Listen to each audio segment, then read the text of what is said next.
Hello everyone! Samahan nyo ako guys, magluluto ako ng dilis. Ayan. Sasabawan ko yung dilis guys.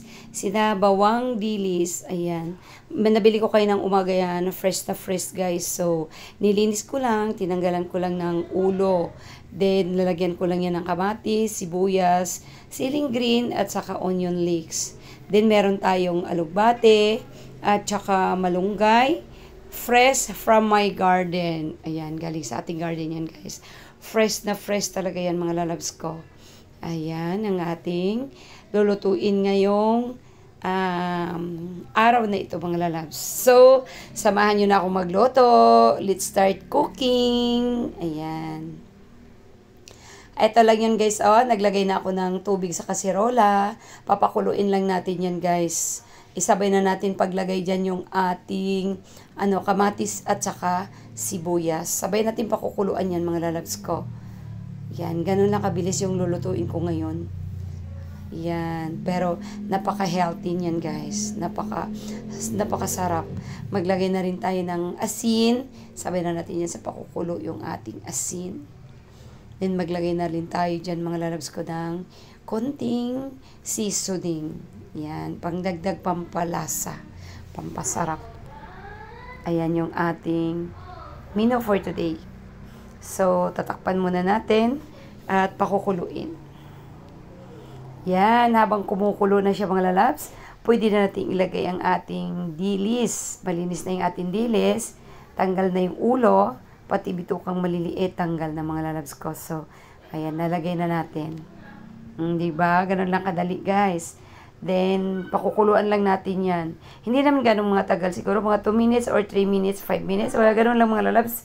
Kasi, alam naman natin yung dilis ay maliliit lang. So, napakabilis lang talaga niyang maluto. Yan. Ayan, kulo na siya mga lalabs. Isang kulo pa po.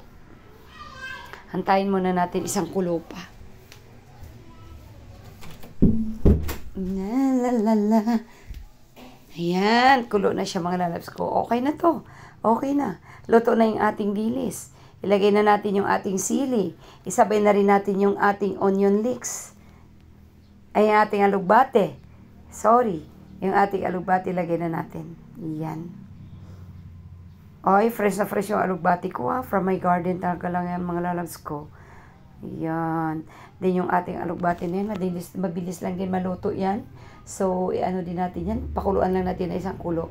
Takpan muna natin para mabilis kumulo yung ating, guys, yung ating lutuin. Yan, isang kulo lang yan. Ayan, pagkakulo mga lalabs ko, ilang segundo lang, kumulo na siya ulit. Lagyan na natin yung ating onion leeks. Yan, di ba? Dagdag din yan pampalasa at saka pampabango guys. Lagay na rin natin yung ating malunggay. Ayun, ang dami kong mga lunggay mga lalabs. Sinadya ko talaga yung maraming malunggay dahil alam naman nating lahat. Malunggay is masustansya. Yan, fresh na fresh pa yan. Lagay na natin lahat yung ating malunggay mga lalabs ko. Yan, at pakukuluan lang natin siya ng isang kulo din yung malunggay dahil mabilis lang din maluto to. Pangit kasi guys pag yung gulay na overcook, no? Pangit. So, pakukuluan lang natin yan siya ng isang kulo din. Din luto na yan mga lalabs ko. Tinikman ko na rin yung lasa. Yung timpla niyan is goods na mga lalabs ko. Manamis ang sabaw.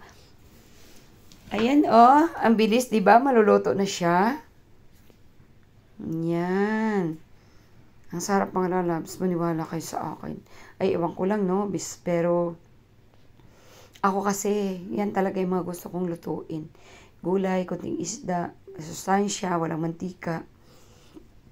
Yan, healthy talaga guys. Niluluto na ito mga lalabs ko. So, i-ready na natin ang ating sarili at kakain na tayo mga lalabs. Ayan na. Luto na. Kaya sandok na tayo at kakainan na. Ayan, kain ba kayo nito guys? Tara, Kain tayo. Ang sarap, maniwala kayo sa akin. Napakasarap ng sabaw, manamis-namis. Thank you!